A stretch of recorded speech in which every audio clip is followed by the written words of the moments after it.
So this here is Drogo, and he just finished up a board and train program with us here, and we just want to show you what it's all about, what a board and train finished product would look like.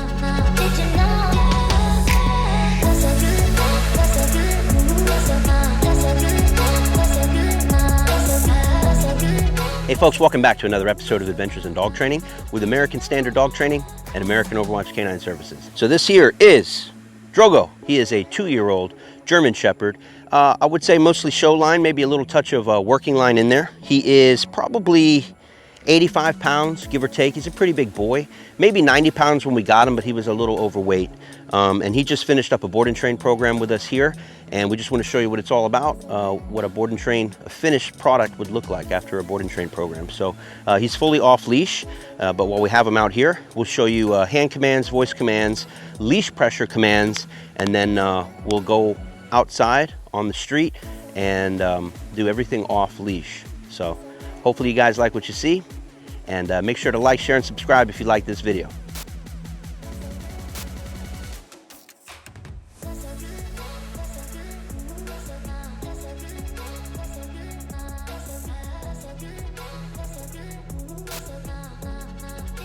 Sit.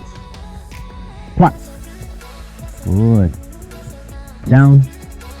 So now we're going to show you the importance of leash pressure when you train a dog. So let's say I asked him to SIT, but he was feeling like he didn't want to. Even more typical is asking a dog to down, and maybe there's other dogs around or there's something going on and they don't feel like it. Well, from a scale of 0 to 100, your voice will never be more than a 20 or 30, even if you scream at your dog. So you need something other than your voice to back your voice up. All right? It's just like when your parents bring out the belt or bring out the chancleta or whatever. Not that they even need to use it, but it adds some power to your words.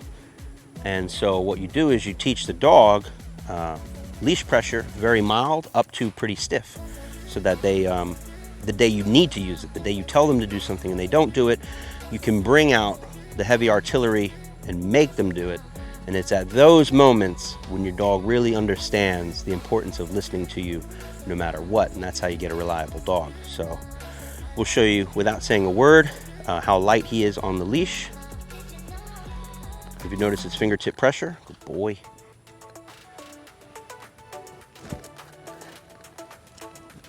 Good boy. Now that's very light pressure, but he can handle heavier pressure because he's a tough boy. We'll show you this. So, because even if I do that, the hand commands are very similar to the leash commands, and that's on purpose to help him understand what's happening.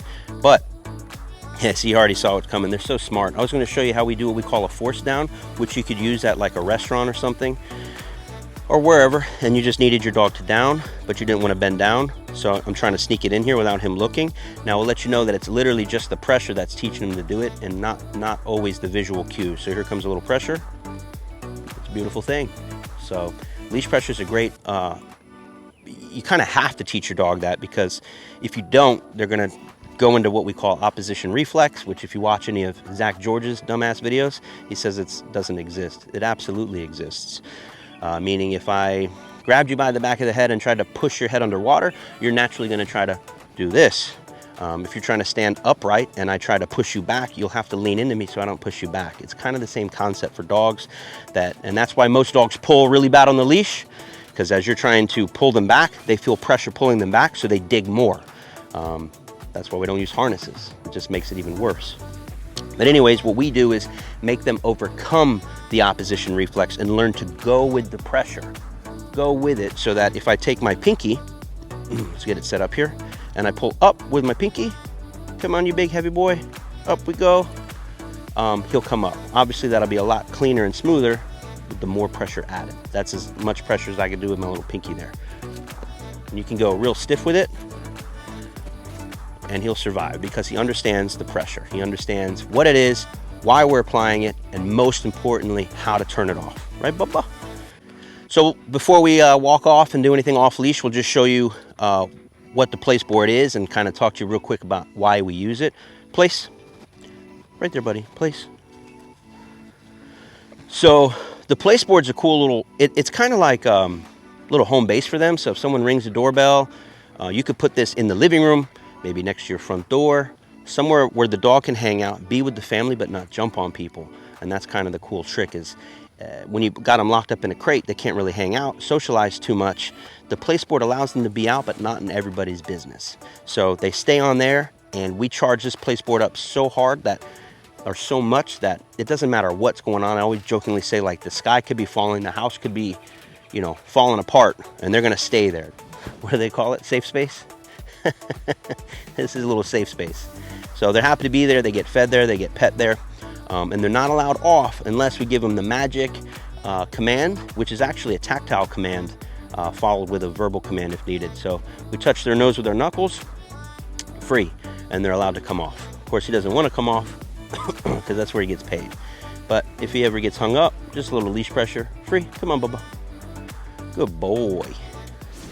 We are gonna go off leash, and by off leash, meaning I'm gonna take off the physical leash, and then we are going to rely on the e-collar. One of the reasons he came to us, Mr. Drogo, is really bad, very leash reactive to people and dogs. So how can he be leash reactive if we have no leash on? Let's start walking. Drogo, watch, good, heel. Just asked him to look at me right before we started walking. And I'll let you know if we use the e-collar, and if we do, what level. Right now he's a level, we'll go to a level 20.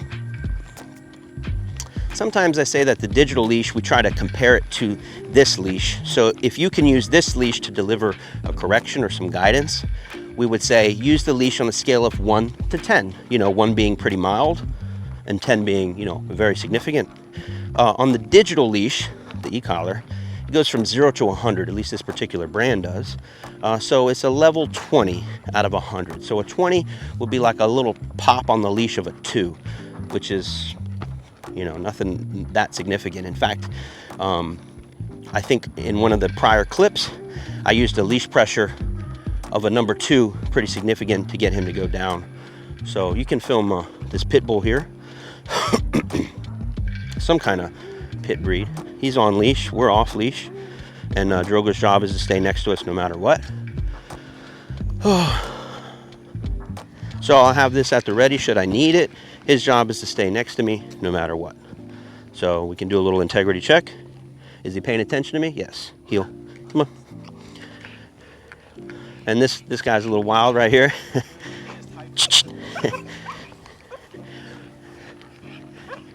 Morning, by the way.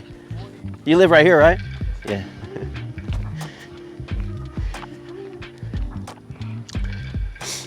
Maybe you can take the focus off and clear up the background that you can see. I don't know if you guys could hear or see, but you know, that pit bull was pretty jacked up. Nothing against pit bulls. And I don't know exactly what breed that is. Might have a little bulldog in there. But the point is, we'll remain off leash despite that dog being pretty jacked up. Looked more like friendly, wanting to play, but it was end of the line. The guy almost spilled his drink. So he's holding the leash, trying to hold back the dog and trying not to spill his beverage. Well, me, I could have my beverage in this hand, phone in this hand, and not no worried about spilling anything. The magic of being off leash. And Tony is getting a workout on this this walking backwards deal. All right, so if you notice back there, I did what we would call a little integrity check. Are you walking with me? Are you paying attention to me? See, right now he got snuck out a little bit out front. But one of the little tests we do right before we go into, you know, the danger zone, walking past a pit bull, is we came to a stop. And the reason I came to a stop was to see, is he paying attention to me? Because if he's paying attention to me, he can't zero in on the pit bull and go buck wild. He knows his job is to stay next to me. If he didn't pay attention to me and I stopped and he blew past me, then a correction would come and I'd be reminding him, man, you're messing up on your job, and your job is to pay attention to me no matter what. I don't care if there's an elephant walking by, a giraffe, or in this case, a pit bull on a leash, you got to stay there. Plots. Good boy. And then we'll just show you what his downstay looks like. Let's see how long we can leave him there. Let's walk around the whole neighborhood. Good boy, stay. So anyways, that's after board and train with us here at American Standard Dog Training. We love German Shepherds. One of my favorite breeds. It's what I grew up with since before I was born. My father was a police canine handler, and his first dog was a working line German Shepherd. And he had 5 dogs. The first 4 were German Shepherds. The 5th one was the Malinois. Anyways, so we love them. Very smart dogs. And at some point, we're going to film a video. Is the German Shepherd right for you? Because we actually have 4 or 5 German Shepherds in the house right now, of all different ages. Him being the oldest. So stay tuned for that video. It's going to be pretty cool. We're going to show you 4 or 5 different Shepherds and the similarities and differences, and is it right for you? We'll go back now and pick up Mr. Drogo, and that about wraps it up. I'm not sure what else you guys want to see. Make sure you get the logo. We got to start doing some merch, man. Get the merch out. Look at that merch right there. I know you guys want this hat. I know you want to make it as part of your collection. We'll come up with some shirts maybe. Post also in the comments below if you want us to maybe start to sell some shirts or hats. Everybody else seems to be doing it, so. All right. Good boy, buddy. Sit. Yeah. Did I miss anything? Nope. I think we covered it all. He's going back home today. We just wanted to film this right before we take him back home. And I don't know, I've been very happy with Mr. Drogo. He's a very nice dog. Beautiful looking dog. And nice temperament. Anyways, hope you guys like what you saw. If you did, make sure to like, share, subscribe, and we will see you on the next video.